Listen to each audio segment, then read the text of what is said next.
Faire. Bienvenue, merci de votre présence, même si elle est très limitée en nombre. Comme il est prévu, et malheureusement avec 3 mois de retard, jour pour jour pratiquement, je vais vous lire le rapport d'activité de notre académie pour cette année 2020. Donc cette année 2020 a été très chaotique pour le moins, en raison de la pandémie que vous connaissez. Cette pandémie mondiale a fait l'objet de 2 périodes de confinement en France au cours de 2020, induisant la suppression de toutes nos séances académiques prévues des mardis 17 mars et 18 juin, puis du 20 octobre au 15 décembre. Entre ces 2 périodes, notre activité académique a repris du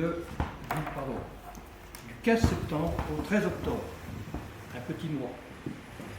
La séance du 15 décembre, a été sauvegardée pour une remise des prix qui a été la seule cette année. Par ailleurs, nos 4 séances privées, se tenant habituellement en avril, mai et novembre-décembre, ont également été supprimées, ce qui induit un dysfonctionnement en partie corrigé en janvier et février 2021. Je commencerai par vous parler des disparitions de l'année, malheureusement. 3 académiciens sont concernés. Alain Boucher, décédé le 30 mars à l'âge de 94 ans, était un confrère émérite depuis 2011, après avoir été membre de la section 3 de la classe des sciences. Médecin, il a réalisé une carrière hospitalo-universitaire à Lyon de 1961 à 1995 en chirurgie, notamment vasculaire. Son œuvre d'historien de la médecine fait autorité. Bernard Grillet, décédé le 11 avril à l'âge de 100 ans, était un confrère émérite depuis 2010.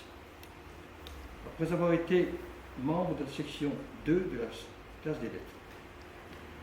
Spécialiste de la chrétienté moyenne-orientale, il a eu une carrière universitaire à Lyon 2, de 1964 à 1985. Enfin, Gérard Chavancy, décédé le 14 septembre à l'âge de 76 ans, était un confrère émérite depuis 2019, après avoir été membre de la section 2 de la classe des sciences.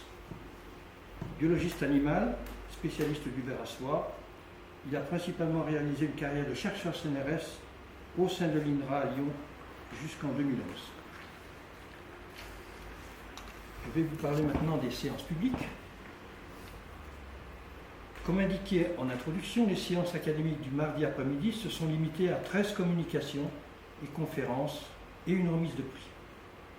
Un colloque en commun avec l'Académie des sciences de l'Institut de France et une journée consacrée à de jeunes talents, entre guillemets, mais réellement, sont à ajouter aux 14 séances du mardi. Les discours de réception, en premier, 3 discours de réception étaient attendus après l'élection de 3 membres titulaires en décembre 2019. 2 ont été reportés à l'automne et un 3e a dû être renvoyé une 2e fois à 2021, lorsque les conditions sanitaires le permettront. Le premier discours reporté au 29 septembre a été celui d'Isabelle Vauglin, élue en section 1 de la classe des sciences. Ce discours était intitulé « La place des femmes dans les sciences, une contribution largement méconnue ». Le 2e discours, reporté au 6 octobre, a été celui de Michael Audi, élu en section 1 de la classe des lettres. Ce discours était intitulé « Un corps clérical controversé, les Hibernois en France au XVIIe et XVIIIe siècle ». Le 3e discours, initialement reporté au 8 décembre 2020, est celui de Christian Gaillard, élu en section 2 de la classe des sciences. Ce discours en attente est intitulé « Animaux et paysages disparus ». Viennent maintenant les communications et conférences que je donnerai par classe et par ordre alphabétique des intervenants. 12 communications et conférences se sont tenues. 5 communications ont été données par des académiciens de la classe des sciences, donc par ordre alphabétique, comme je l'ai dit. Pierre Crépel, le prix Christian de Ruols 1818 à 1938. Michel Lagarde, les acides gras oméga 3 de l'aliment au cerveau. Philippe Mikhailov, évolution du génie génétique vers la toute-puissance de l'homme sur le génome, de points perspective et danger. Gérard Pajon, les 150 premières années d'existence du tableau périodique des éléments chimiques. Et François Renaud, mais qui était Jacques Monod? 4 communications ont été données par des académiciens de la classe des lettres. Isabelle Colomb, Chateaubriand et l'Italie, Jean-François Duchamp, 250e anniversaire de la naissance de Beethoven, de Heiligenstadt à la 9e symphonie. Denis Reynaud, un Choderlos de la Closse lyonnais, Jacques-Antoine de Révéronie Saint-Cyr, 1767-1829. S'y ajoutent 3 conférences. Donc 3 conférenciers invités étaient Annie Cobet, membre d'honneur, dont le titre est Idole, figure anthropomorphe et naissance de l'écriture de 3300 à 3000 avant Jésus-Christ. Pierre Crépel, pardon, j'ai oublié de sauter une page.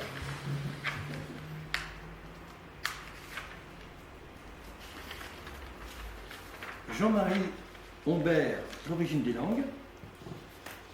Didier Vinot, Quelle valeur en santé? Parlons des prix maintenant. Une seule séance, comme il a été dit, a eu lieu le 15 décembre, a été dédiée à la remise des prix annuels ou biennaux, mais 2 prix ont été reportés à l'année 2021 en raison de la pandémie.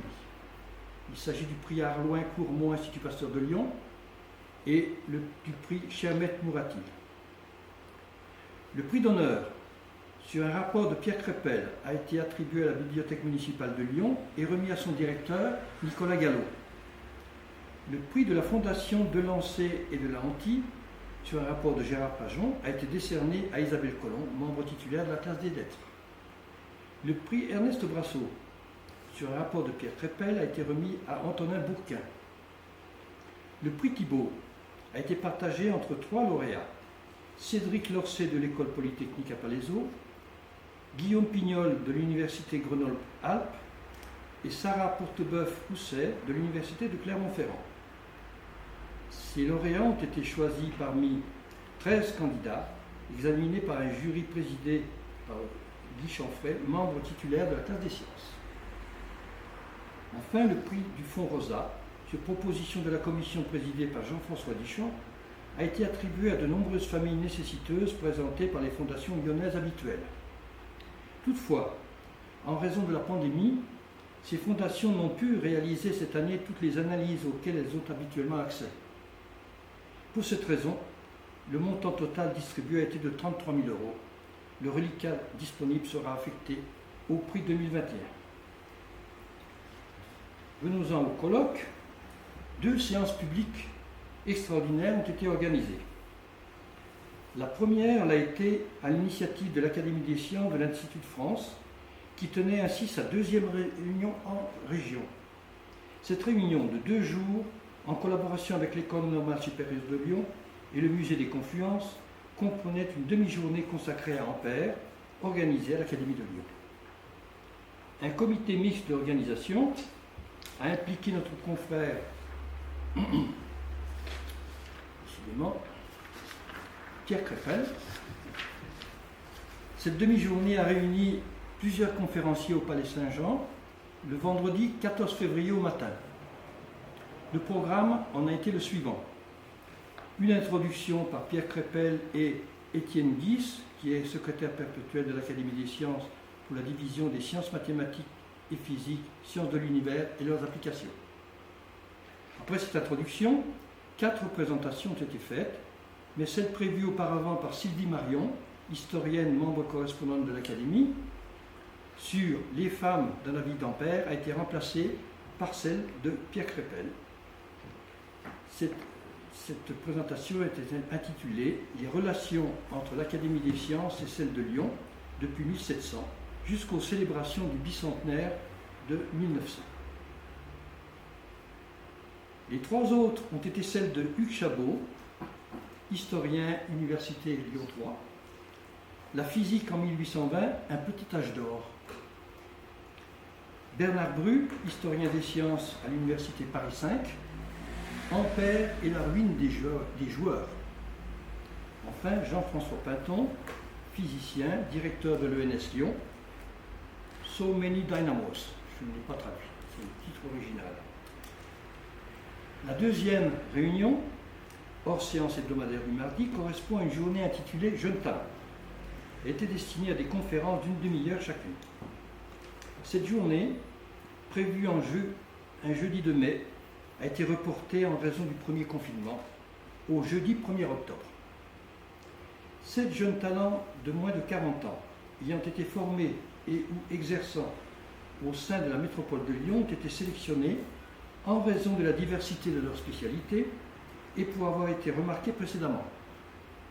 6 d'entre eux ont pu présenter leur cursus, évolution et travaux. Le 7e, cas contact vis-à-vis de la Covid-19, s'est désisté le matin même du colloque. Le programme éclectique de cette journée était le suivant. Je vous donne le titre. Carburant solaire, quelle contribution aux enjeux climatiques? Par Antoine Fécamp, chercheur à l'Institut français du pétrole et des énergies nouvelles à Faisin, ancien prix du jeune chercheur de la ville de Lyon. Leucémie aiguë de l'enfant, du diagnostic à la recherche translationnelle, par Karine Alphon-Domenech, oncopédiatre au CHU de Lyon, qui est un ancien prix de l'Association des Amis de l'Université de Lyon. À la recherche du geste parfait, Alexandre Lavandera, joaillier, meilleur ouvrier de France, malheureusement absent pour les raisons sanitaires évoquées. Musique et architecture baroque française, par Aude Lestienne, architecte, flûtiste ayant créé un orchestre à Bruxelles. Enseignement et recherche en droit à Lyon, par Amélie Panet-Mar, maître de conférence à l'Université Lyon 3. Navigation robotique sociale en milieu modifiable, vous avez bien écouté, par Benoît Renaud, ingénieur, doctorant à l'INSA de Lyon, sélectionné pour la compétition de robotique internationale RoboCup 2020. Enfin, Miss Ostéopathe, par Anaïs Roux, qui est ostéopathe, mais surtout Miss Lyon 2019, Miss Rhône-Alpes 2020, demi-finaliste Miss France 2021. Voilà l'éclectisme de cette journée. Alors, il faut y ajouter la journée du patrimoine européen, qui par chance a eu lieu en dehors des confinements le 19 septembre 2020. Cette journée s'est heureusement située pendant cette période. Les visiteurs, aux environs de 200 tout au long de la journée, ont pu suivre, dans le respect des conditions sanitaires du moment, le diaporama présenté par Jean-Paul Donnet dans le grand salon. Ce diaporama, une trentaine de diapositives initiées par notre ancien confrère Louis David sur l'histoire des travaux et les travaux de l'Académie comme support. Puis, en deuxième partie, ces visiteurs ont eu la présentation d'ouvrages remarquables de la bibliothèque par notre archiviste Pierre Crépel. Quelques mots sur l'exposition aux archives municipales de Lyon, qui devait avoir lieu en 2020, commencé en 2020. C'est un événement remarquable par avance. Son titre est au service de la ville, l'Académie des sciences, belles-lettres et arts de Lyon, de 1700 à 2010. Elle est prévue aux archives municipales, bien sûr. Cette exposition qui devait ouvrir à l'automne 2020 a d'abord été repoussée à janvier 2021, puis à nouveau à mars-avril 2021. Et ceci, bien sûr, en raison du confinement d'hiver. Un important travail de préparation a eu lieu dès l'année 2020, bien sûr, pour cette exposition. Ce travail a été coordonné par notre confrère Georges Barral, en collaboration avec plusieurs autres académiciens et académiciennes, et Mourad Langri, chargé des expositions aux archives. Cette préparation inclut la rédaction du catalogue et des textes rapportant le rôle de l'Académie dans divers domaines emblématiques du développement lyonnais, et la restauration de nombreuses œuvres artistiques du patrimoine de l'Académie.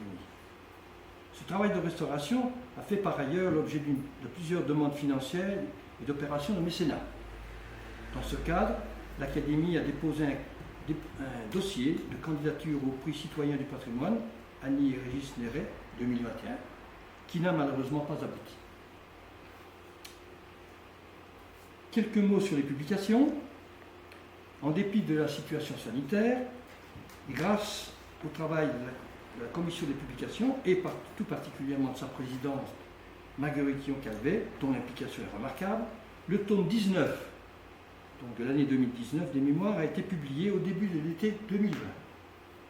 Un travail similaire est en cours pour le tome 20 de 2020, qui aboutira en 2021. Il est temps maintenant d'apporter les remerciements classiques, mais tout à fait nécessaires et reconnaissables, je dirais. Malgré les échéances incertaines qui ont émaillé cette année 2020, et en l'absence d'événements particulièrement conviviaux, comme la visite d'exposition en groupe, nous avions l'habitude, le traditionnel voyage du mois de juin, pourtant prévu à Dijon avec son musée des Beaux-Arts récemment rénové, et l'accueil qui nous était réservé par l'Académie de Dijon, etc. Le bureau de notre Académie a continué à assumer ses charges. J'en remercie tous ses membres, et en particulier le premier ancien président, Jean-Paul Donnet, qui m'a épaulé par ses conseils à chaque fois que nécessaire. Cette crise nous a aussi incité à évoluer dans nos pratiques audiovisuelles, notamment en proposant l'enregistrement des présentations orales, maintenant disponibles sur notre site web, ce qui pallie en partie les absences au Palais Saint-Jean. Je remercie tout particulièrement Thierry Dumont pour cette dernière adaptation. Il est temps maintenant de transmettre formellement la présidence au vice-président 2020, Denis Reynaud, présidence qu'il assume déjà depuis janvier. Pour cette transmission tardive, il va nous donner, pour cette occasion bien sûr, une communication dont le titre, L'autruche, histoire naturelle et politique, ne l'incitera nullement, j'en suis bien sûr, à ignorer les réalités qui l'attendent et qu'il maîtrise depuis janvier 2021. Ces qualités ne font que confirmer celles qu'il a montrées précédemment. Merci Michel. C'est un plaisir. Michel a été un président remarquable dont chacun a admiré la gentillesse, le calme, l'efficacité, les deux dernières qualités étant ce qu'on peut attendre d'un lieutenant-colonel de réserve. Première, je ne sais pas. Et c'est pourquoi l'Académie te décerne sans réserve la traditionnelle médaille qui récompense ces services appréciés de tous. Qui est magnifique, qui est la réalité de ce qui vous est projeté. Merci beaucoup.